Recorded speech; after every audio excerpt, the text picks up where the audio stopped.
Fly fishing bigger water can be really, really tough, especially if you're like me and you learned how to fly fish on smaller streams. Compared to a creek or a stream, these bigger rivers, they're moving a lot quicker, they're deeper, and all of the water features that you learn to read on your small streams are just huge. They're enormous now on these big waters. It's like reading War and Peace right after you finish Curious George for the first time. The same skills and lessons that you learned on those smaller streams come into play.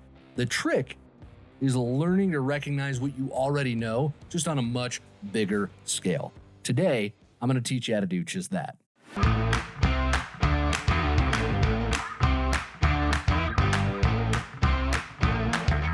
This is Untangled, fly fishing for everyone, presented by Ventures Fly Company. Hey everybody, welcome to it. This is Untangled, and I am your host, Spencer Durrant. Happy to be here this week to talk shop all about how to fly fish those big rivers. You know, the rivers that it's not like, that's kind of big. The stuff that's really big, right? If you looked at it and it was a fly angler, it'd be like looking at me on the water. Man, is that guy wearing 3XL waders or what?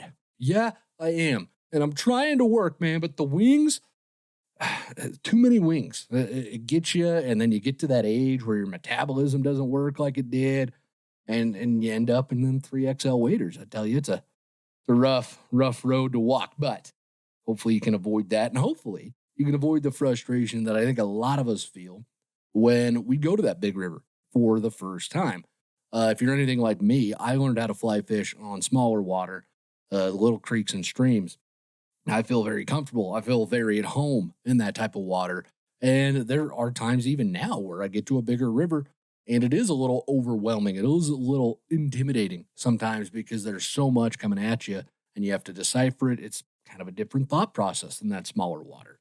But this week's topic of how to fish these bigger, deeper, faster rivers, it was inspired by a lot of questions that we got from listeners, but a recent one that was sent in to us really, I think, did a great job of articulating the genesis of this issue.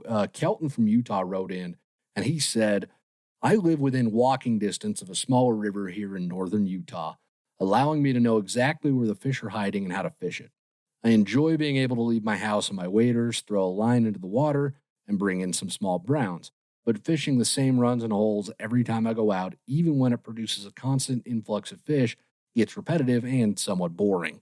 Fishing this same water has hindered me when it comes to big water. I feel that I struggle when reading bigger water, and anytime I fish faster, larger, and deeper water, I am lost. I have spent many hours on large rivers only to catch a few sticks and leave underwhelmed. I thought that I knew how to read rivers, but fishing these same holes on the small river by my house has dulled those skills since I know exactly where the fish are hiding. My question is, how do I get out of this slump? Do I just need to spend more time on the big water? What is the major difference fishing small versus big rivers, and how should I adjust my technique or fly selection to attract larger or really any fish on these bigger rivers? Talking to the local fly shop, I have been told that if I can catch fish on the small river I've been catching them on, I should have no problem catching on the bigger river, yet I can't seem to crack the code.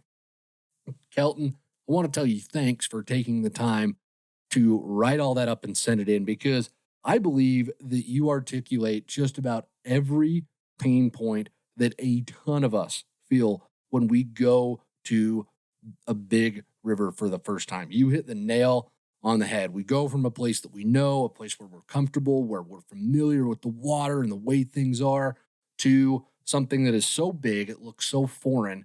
And it really does feel like sometimes you look at it, you have no idea where to start. There's no clues, there's no familiar water, there's nothing. And at that point, you almost feel like a complete rookie all over again because it's so overwhelming. I felt that way the first time that I ever went to the Green to fish it. I went to the Green a few times when I was in Boy Scouts, back when it was still the Boy Scouts of America. And we just rafted the river. It was that section below Flaming Gorge there in Utah. But the first time that I went there to fish it, I think I was I had my Camaro. I remember that. It was the first time I went out there, so I couldn't have been more than 18 or 19. I was pretty young when I had the Camaro. And I go to the river. It was July. It was packed, but the fish were up. They were looking up and they were jumping out of the water. There's probably a hatch going on. I wasn't taking uh real close watch of what was going on that day. All I know is I got to the river, and if you've ever been to the Green in Utah, it's crystal clear water and you can see the fish. They're everywhere. It's like fishing in an aquarium sometimes is what it feels like. And I remember sitting there having no clue what the fish were jumping for and being way too intimidated to ask somebody else for help. And then on top of that, not feeling like I knew what to do or where to even look because I'd just come to the Green for the first time to fish it. I was so out of my element. I remember distinctly there was a big rainbow that kept rising. And because I thought it was a good idea at the time, I threw a San Juan worm at it. And I was really upset when it wouldn't eat the San Juan worm for some reason. And I just had no clue what I was doing. I was a fish out of water at that point. And looking back on that story, I feel like a complete idiot because I was so out of my element that I was just throwing random stuff, hoping that it would work. That's where the San Juan worm came from. That wasn't the first fly I tied on, but I was to that point where I was like, well, nothing's catching fish, so I'm gonna try something. And that's the only thing I could think of.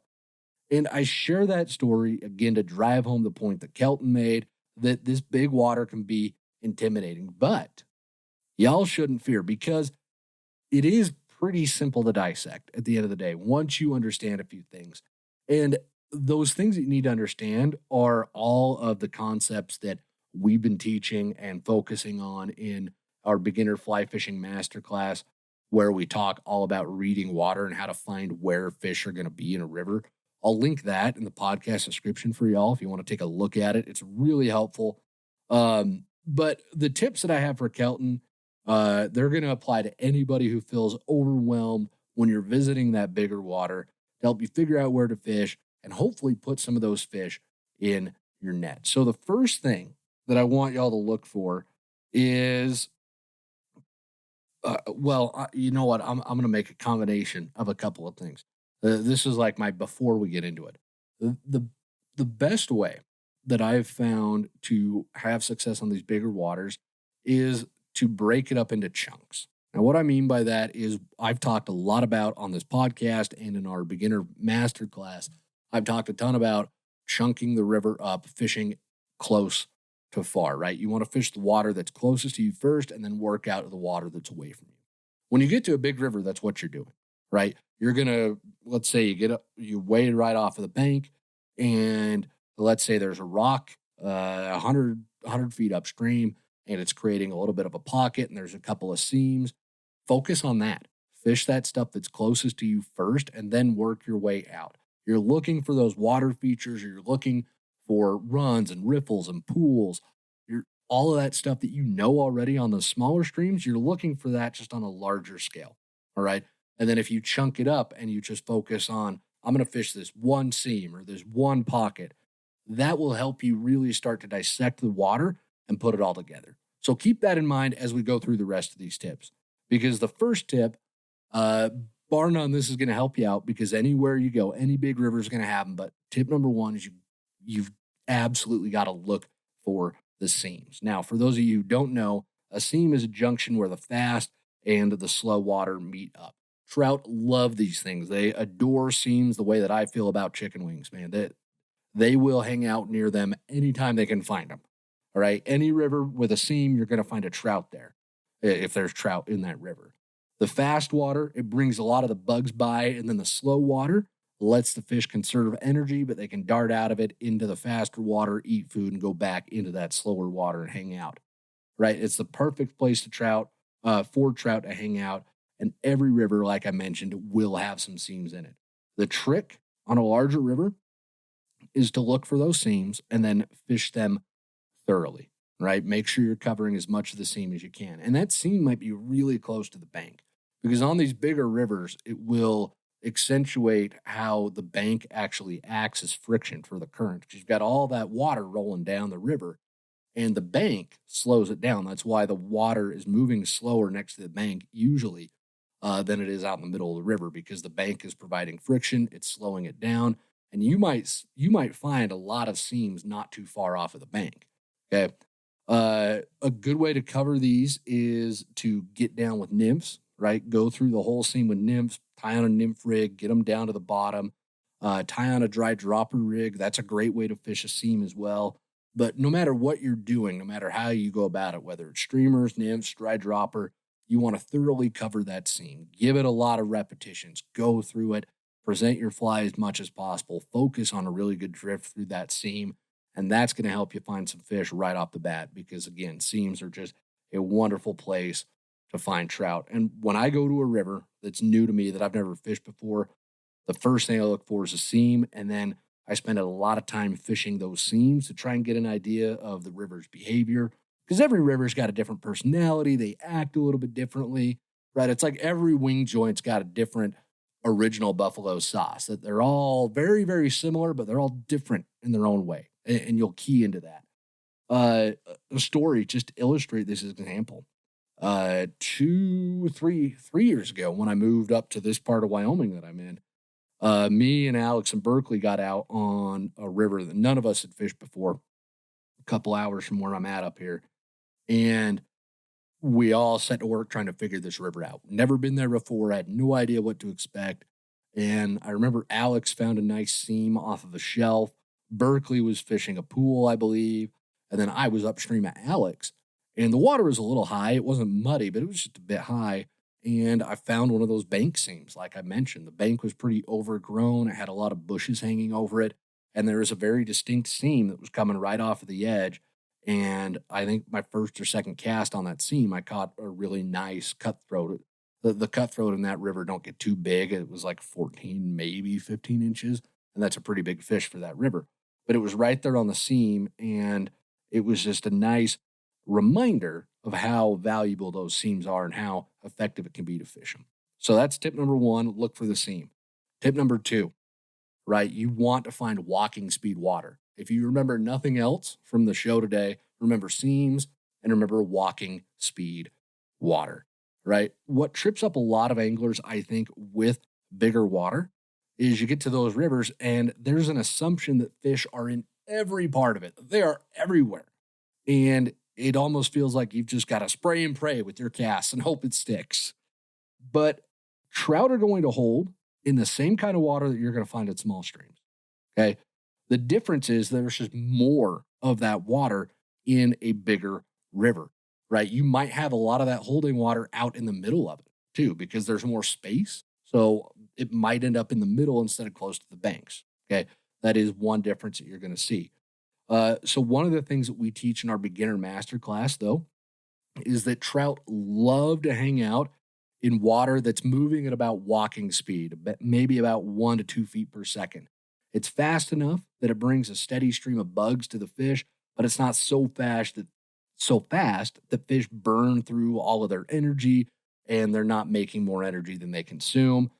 And from late spring through early fall, if you can find that walking speed water, chances are you're going to find trout holding in it. That walking speed water can occur in riffles, runs, or at the heads and tails of pools. Okay, I can't stress enough how important it is to try and find that walking speed water. All right. Now, tip number 3, you're going to want to fish the riffles. During summer, especially, fish hang out in riffles. They love them. A riffle, it's like the food factory of the river. There's so much oxygen in these riffles that it produces a tons of bugs, and fish are going to hang out where the bugs are because that's their food, right? So the fish can hang out in those riffles and snack on the bugs as they hatch and emerge. And some of the best caddis fishing that you're going to have all year long is going to happen in riffles. So you want to make sure you're paying attention to them and fishing them thoroughly. Last summer, we were out here filming some stuff for the master class, and I remember we were moving in between holes and there was a long riffle in between one of them. And Alex handed me the camera and was like, I'm going to fish, because he hadn't been able to fish yet. So he goes up there and he throws a hopper dropper into the riffles. And he caught like 4 fish back to back. And they were all nice big fish. So it's just an example of you never want to skip those riffles. Okay, if fish are going to be holding in them, cover them thoroughly, especially on the bigger water. Find the riffles. You're probably going to find some fish. Tip number 4, I've touched on this a little bit, but I want to bring the conversation back to it as well because I think it'll help. Don't overlook the banks, right? A lot of folks overlook the banks on bigger rivers, which is really kind of funny because if you watch a drift boat as it goes down the river, most of the drift boats spend their time casting where? To the middle or to the bank? Yeah, that's right, to the bank. The bank, like I mentioned, it provides that friction to the current and it actually slows the water down a lot and it's going to create a seam. A bank seam a few feet off of that bank, and fish are going to hold on the banks. They're going to hold in the undercuts. They're going to hold in that seam, especially during big bug hatches. You'll find fish there because it's slower water. It's easy pickings on the bugs.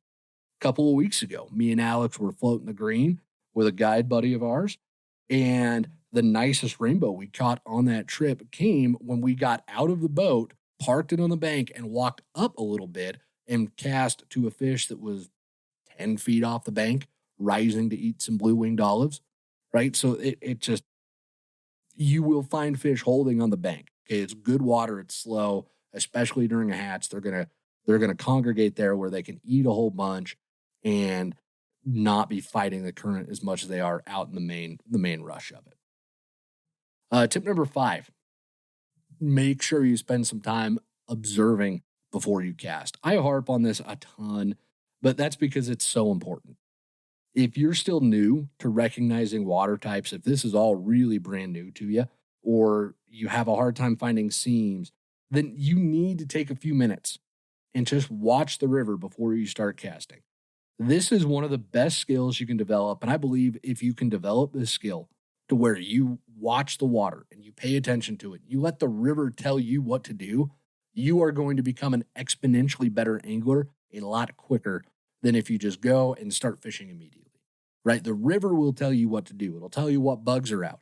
It'll tell you where the fish are. It'll tell you how deep your flies need to be. And all of that comes from observation of just looking. Okay, take a few minutes, pay attention to what's around you, and you will be blown away at what the river can teach you, right?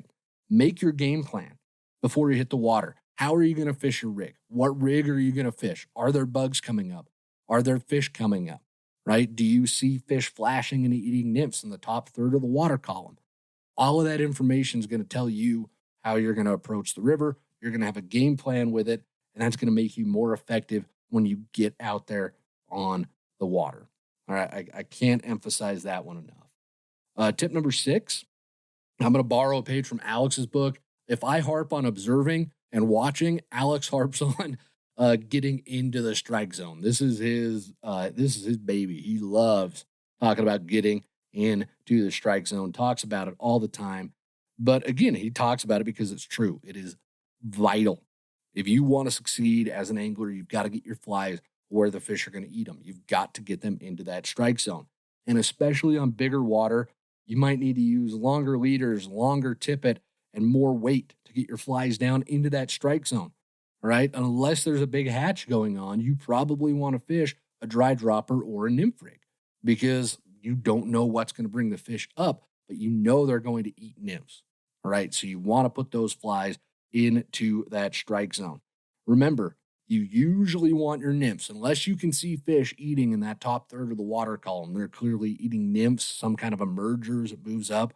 You want to get your flies down to where the water speed is lowest, which is going to be down in that bottom third of the water column. You want them close to the bottom. On a small stream, that might mean that you're only dropping a few feet from your indicator or your dry fly if you're fishing a dry dropper rig. But on bigger rivers, it is often a lot more than that. I'm going to go back to our Green River trip a couple weeks ago. I remember Alex rigged up his own nymph rig while we were waiting for the guide to come back down. And Alex put his indicator like 5 feet from his flies and started throwing with that. And he wasn't getting a whole lot. And I remember the guide was like, how far is your indicator? He looked at it and he moved it all the way up. So it was 9 feet from his first fly. It was a lot longer than probably what Alex typically fishes. And I'm going to go out on a limb here and assume it was probably a lot longer than what Alex thought he actually needed. But that just goes to show how important it is to get the flies into that strike zone and how on these bigger, deeper, faster rivers, you need to use more length, you need to use more weight, and bigger flies can certainly help as well in that regard. And the last tip that we will share with you, tip number 7, is you need to put in the time. You need to put in the reps because every river, I mentioned this earlier as well, but every river has its own personality. The fish are going to hang out in certain types of water. They're going to like certain flies at different times of the year. You're going to have to experiment with different depths, rigs, and setups. You're likely going to get your butt kicked a few times. Okay, that's normal. That happens. I got my butt kicked probably the first half dozen times I went to the green. I got my butt just whooped 8 ways from Sunday. The fish might be more discerning on these bigger rivers, especially if it's a tailwater. But presentation becomes so much more important in those instances. And your repetition of good presentations is going to help that become muscle memory. So you become really good at it. Nothing is going to beat the experience of getting out to the river, experimenting, trying new things, and putting in the time, right? I bet if you go to that bigger river and put the effort in, maybe you go 10 days. That's the only place you go. You're going to figure something out. By the end of those 10 days, you'll get some information, and nothing beats spending the time trying your absolute best. Now, I do have one bonus tip before we move on to the Q&A section of the show this week. And that is you can certainly book a guide and float the river or wade the river, whatever you want. That is a great way to learn these things because the guides know the water. And especially if you go into the guide trip with the attitude of, I want to learn everything, I don't want to just catch fish, then you're going to come away from it really understanding the river, understanding the rigs, and understanding the why behind everything that happened. I also know the guide trips are expensive. They're not in everybody's budget. So that's why I wanted to make this a bonus tip. I think it's very effective and very helpful if you can afford it. Maybe split it with a buddy, especially if you plan on fishing these bigger rivers a lot. At the same time, there are a lot of folks who love the challenge of figuring it out themselves. Alex is one of those. He would much rather go out and get skunked a couple of times, figure it out, than hire a guide. He nothing against guides. He just loves the challenge of it. And if you're in that camp, then go out there and try it. But if you're like me and sometimes you're like, you know what? I want somebody to show me. I want somebody to help me with this. Then do it. A good guide who will teach you is worth their weight in gold. And with that, folks, hopefully you learned something from this bit of information about fishing these bigger rivers. And if you have any more questions about this topic, please don't hesitate to get in touch with me. I'd love to explain things in depth if you need it. But with that, we are going to move on to the Q&A section of this week's show.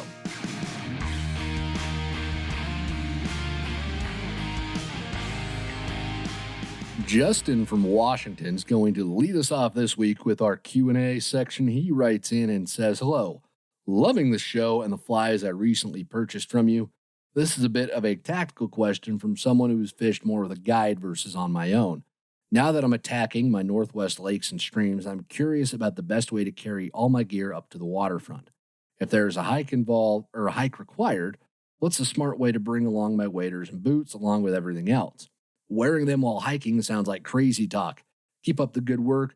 Your beginner's masterclass was totally awesome, and I can't wait to see and listen to more." Hey, Justin, thank you so much. Appreciate that. Glad you're enjoying the content, and thanks for buying some flies. Hopefully you're enjoying those as well. And I really do appreciate your question. Let's get right to it. Hiking and waders. It absolutely can be miserable. There's no way to sugarcoat that at all. It really just kind of depends on the time of year. Late fall through the winter, I'm in waders all day. So I'm wearing them as I hike through the snow or whatever cold weather it is to get to the water. It sucks. It's not very fun, but it's just part of the deal that you make when you're going to go out there and it's really cold. But during the spring and early summer, if the water is still too cold or maybe it's just a little too high for you to want to wet wade, then what I would recommend you do is throw your boots and waders in a day pack and just haul that in on your back. I've done that a bit. I've done that a lot, actually, not just a bit, a lot lately. Last year we had such a weird spring, I really had to because it was either that or hiking them, like you mentioned. Um, it's not all that comfortable, but that system will get the job done. I've hiked miles in waders and boots before in the early summer, and it's just not fun. But honestly, at that point, if it's warm enough for me to be hiking, I feel like it's warm enough for me to wet wade. So I usually just throw my wet wading socks on, put my wading boots on, and then put all that on at the truck and just start walking. A good pair of wading boots is very critical at this point because good wading boots will be comfortable enough for hiking. They're not going to be as comfortable as good hiking shoes or trail runners or whatever it is you like to use, but they'll work. They'll do the job for you. I personally run Corker's boots right now. The River Ops boot is what I've been wearing for the last since it came out a couple of years ago now. I think I've hiked a lot of miles in those boots. I haven't had any issues. Every Corker's boot I've hiked in has been good to me. So if you're looking for a boot recommendation, I'd recommend those. But the bottom line is if you absolutely need waders for whatever you're doing and there is some kind of a hike, then throw those waders in your boots in a day pack, haul it in. The other option, and this will help reduce the weight on your back, is you could just put your wet wading socks on, put your wading boots on, and then wear your wading boots while you hike. And then the only thing you have to throw in your pack is a pair of waders. That might cut down on the bulk and just the uncomfortable situation you might find yourself in. But really, there's no elegant way to pull it off. I wish there was. Maybe there is actually though. So if there are some folks out there who have ideas and who do this regularly, please let me know because I don't pretend to be an expert on the hiking and getting stuff in. So if anybody's got an idea on a simpler way to help out Justin, that would be wonderful. So you can let us know. Thank you, though, Justin, for sending that question on in. Chris from California has our next question, writes in and says, living in San Diego, I don't know of a trout stream near me if there are any. I fish lakes here for trout and bass. I started tying some flies to fly fish years ago, but haven't fly fished yet. I inherited some old bamboo fly rods from my grandfather years ago. I had a rod builder friend of mine restore two of those bamboo rods for me. The rods are both 9 feet long. I don't know the weight, but I'm assuming they are 5-weight and I bought a 5-weight line for them. I hope to retire in a year or so, and I would like to fish our lakes for bass and trout and even panfish. My question is, should I expect any insect hatches like rivers and fish them accordingly, or use streamer type flies? I just recently found your podcast and love it. Thanks for sharing your experiences with us. Chris, thank you. I appreciate it. And those 9-foot bamboo rods are probably 6 or 7 weights, especially if they're older. There's a chance they might be 5s, but they're probably 6s or 7s, just based on the length. A lot of the 9-footers back then were 6s and 7s. And I think it was 2 weeks ago, I answered a question about bamboo rods and lines on the podcast. So you can check the episode 74, and there should be some info there to help you. But anyways, simplest answer to your question, yes, absolutely, you should expect hatches on lakes just like you would find on a river. In fact, some of my best days dry fly fishing happened during Callibatus hatches on lakes. There's one lake down in central Utah where I grew up that I used to fish as often as I could. It was a long way away, and it was at the end of a very awful road, so I couldn't get in there every weekend. But when I could get in there, I'd get out on my float tube. And this is back when I still float tube because I wasn't too fat to fit in the float tube. But I could get out there on the float tube and kick around, and these big calibatus would just be coming off, just big old mayflies everywhere. And the fish were just slurping. They were just stupid with it. And the hatch would just last for hours and hours. And then there was a spinner fall afterwards. And so you could fish all day, basically, in that hatch. And I just had an absolute blast doing that. So yes, definitely expect to see hatches on lakes, just like you would in rivers.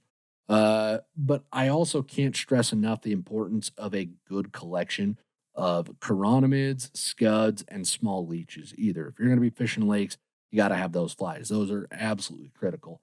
I love to fish those flies beneath an indicator if there's not a hatch actively going on, and the fish will just gobble those up, those chironomids, scuds, and small leeches.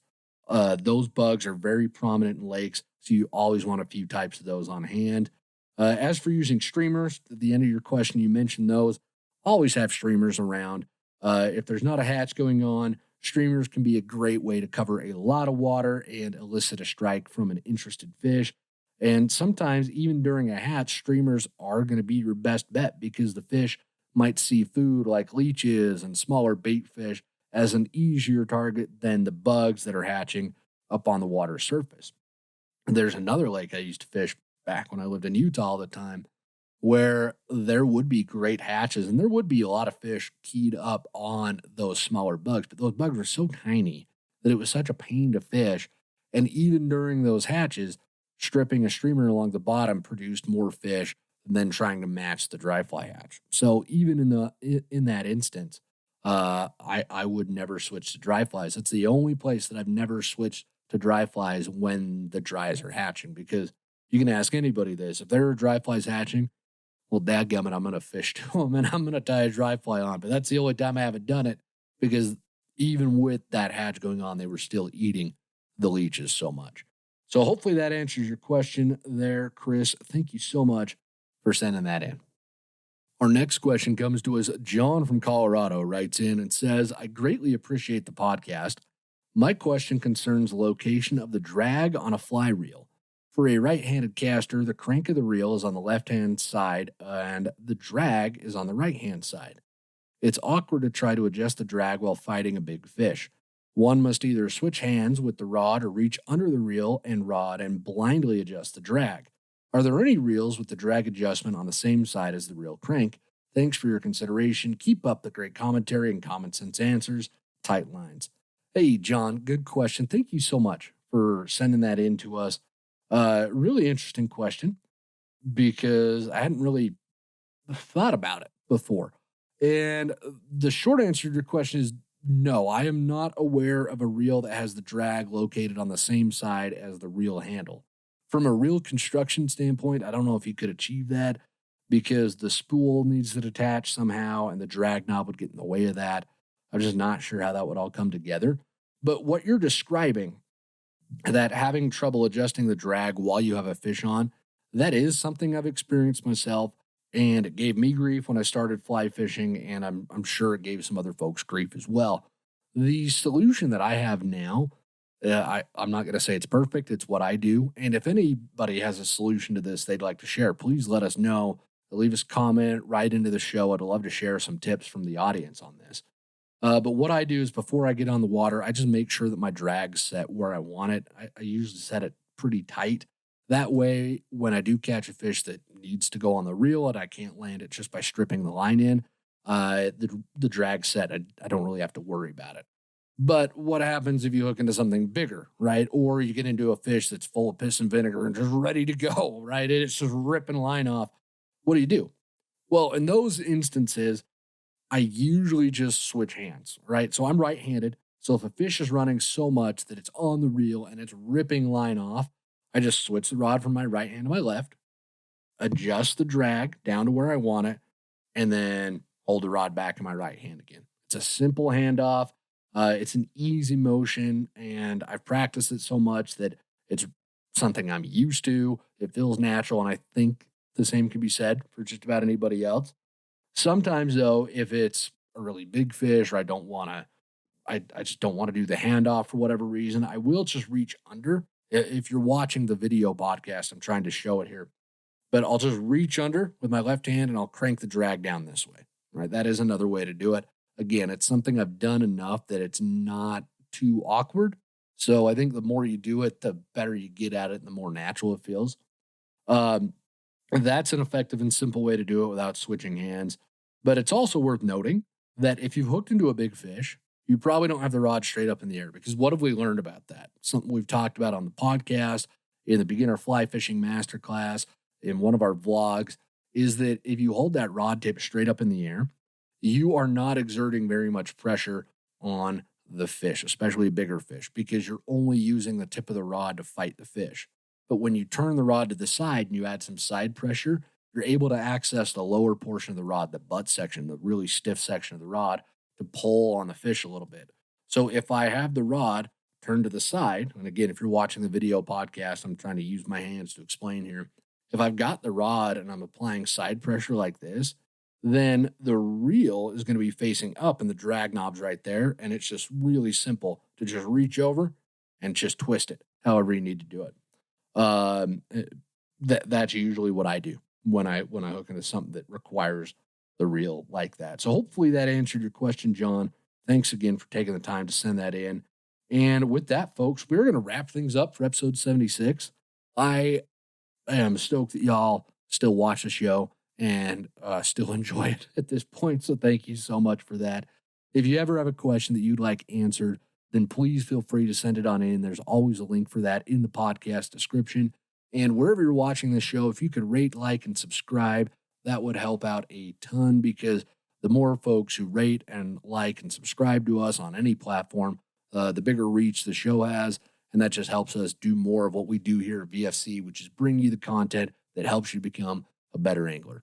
And with that, folks, get out there on the water, enjoy yourself, and until next week, tie lines, everybody.